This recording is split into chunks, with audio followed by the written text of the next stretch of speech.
The 2021 Standard Bank Ovation Award-winning play Old Soul Waiting returns another run of screenings. This production is the brainchild of writer, director and creative producer Slindile Mthembu, who had to find innovative ways to bring audiences closer to the production by adapting this body of work from outside of confined theatre spaces into a digital medium. Old Soul Waiting is currently available online via the National Arts Festival website until the 31st of July. Slindile joins us now in the studio to tell us more about these latest developments. Sli, a very good morning. Thank you so much for joining us. Welcome. Good morning. Thank you for having me. Good to have you on the show this morning. First of all, refresh our minds as to what this Old Soul Waiting is all about and where the idea came from. The idea came from when it was maybe like a point in our lives where you're trying to awaken yourself and you're trying to find your identity, and you're trying to just remember who you are.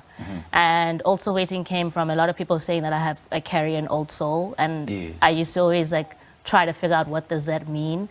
Does it mean that I am reserved? Does it mean that I carry abantu nami? So then I found a way of how I developed it through a theatre body work, which is an experimental play, where I thought about what does an awakening look like, and how does it look like in the Western realm, and how does it look like in the spiritual realm. And some of them some people might think of it as a calling, or some people might think of it of uktwasa, but some people in the Western world might think of it of a mental illness. So in the play, I create a hybrid experience between those two worlds of what does a calling really look like? What's the intent, though? I mean, what's the end goal for this production?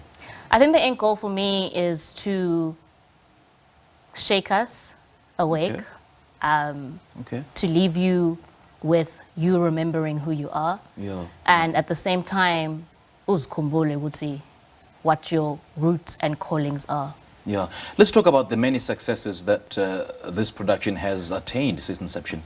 So we began last year at the National Arts Festival, where it won a Silver Standard Bank Ovation Award. And I think because the strategy for me was to film the work in order for it to be able to go into different digital medium spaces. Because I feel right now getting back into theatre is quite a difficult challenge because of, yes, we're back to 100% audience, but that doesn't really mean enough for us as independent theatre makers. So I think for me, creating multiple streams of income, which is either online, is crucial. And it's a game changer to be able to impact audiences through the screen as an unpublished black woman playwright in South Africa. I mean, one may wonder then why you opted for the online route, because, most productions were played or were featured online because of COVID-19 restrictions. Now that these restrictions have been lifted, why are you still, holding on to this online We still media? Can't get into theatres. That's the reality. You approach producers and they tell you next year, or they're trying to really? Yeah, it's still a crazy experience. That's as an odd. Independent maker. It's tough. So I'm trying to show them that this is how I'm building an audience. And if you're ready, I'm ready, and let's go. Because I can't wait for them to keep telling me next year, all the time. Right. And I understand that your production will be featured in the Red Hill Festival. Yes, it will. Jeez, how did that come about, though? How does that make you feel? I mean, in terms of the, the enormity of your work. It's great to be able to live through different spaces. Like I said, it's online. We're going to the Bioscope next week, Wednesday, and then the Red Hill Festival is the last run that we're doing. And I think being approached by Joseph was so incredible because my background was Red Hill, and Red Hill didn't have any art. As a young girl, it was really difficult to find yourself in those spaces. So it's quite a 360 moment to be able to go back and show some of them where I came from and where they could go, and inspire the younger generation that's coming up next. Yeah. Slindile, let's talk about the third space where you're looking into curating and bringing audiences into the process of making Old Soul Waiting. Yes, so you have to come and see it online. Yes. So that you can be able to understand when I take you into the third space, which I call the non-theatre space, in a gallery setting where I will be using quite a lot of the works that feature the fine artists in the body of the work, who are Manyaku Bashilo,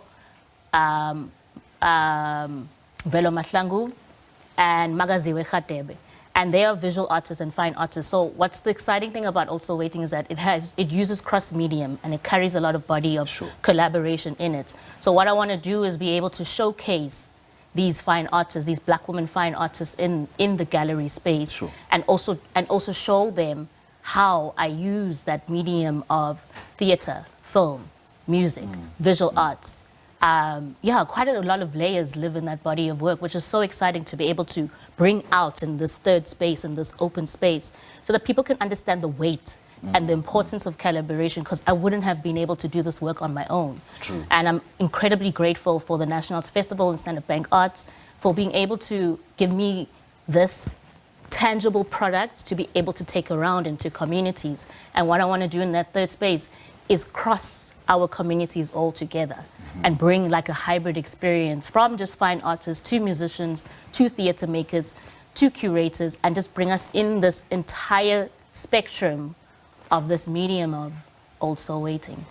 You know, Slindile, just listening to you outlining the different facets of this production, I get a sense that if I watch this production, I will end, you know, at the end of this production, I will be a different person in terms of the spiritual element that comes with it. And what is it? Well, what is that one element that you're hoping that viewers will take away after watching this?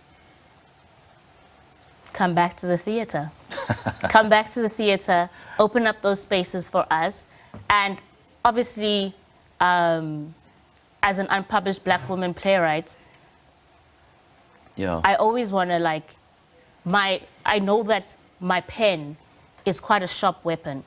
And I understand that if I don't get up every single day and write, I won't be able to heal everybody. And I understand my job and I understand what my calling is. And all I'm just saying is that I'm showing you my part of who I am, which is a very personal part of me in Also Waiting. And all I'm doing is just trying to awaken you and take you along the journey of Ubongeziwe, who is in the story where she goes through a dream state and she keeps waking up in these different places, where she wakes up in a white isolated room and doesn't understand why these people are telling her that she has something wrong in her. And that's all I'm trying to do, is just remind you that you don't have something wrong in you. You got to find yourself. You got to understand yourself. But yeah, that's what I'm asking You know, for. Slindile, I know you are a godsend, because, you know, this is what we need, especially old souls like me. Like all of us. You know, we need that reawakening. We need that rediscovery of who we are. And just share briefly the details of how we could watch this production. So you can find it on the National Arts Festival website, and then you can find it through the Bioscope website. Then you can find it on the Red Hill Arts Festival website. So National Arts Festival is, everything's on my link on my bio. Everything is on the link on my bio. We'll check it out. And it's so easy, like just like that, you can get into the work. All right, Slee, great chatting to you. Thank you so much for joining us. Thank you so much. Good stuff. Have a great day. Now, that's a multifaceted creative, Slindile Mthembu, and she's been speaking to us about the return of her award-winning play, Old Soul Waiting.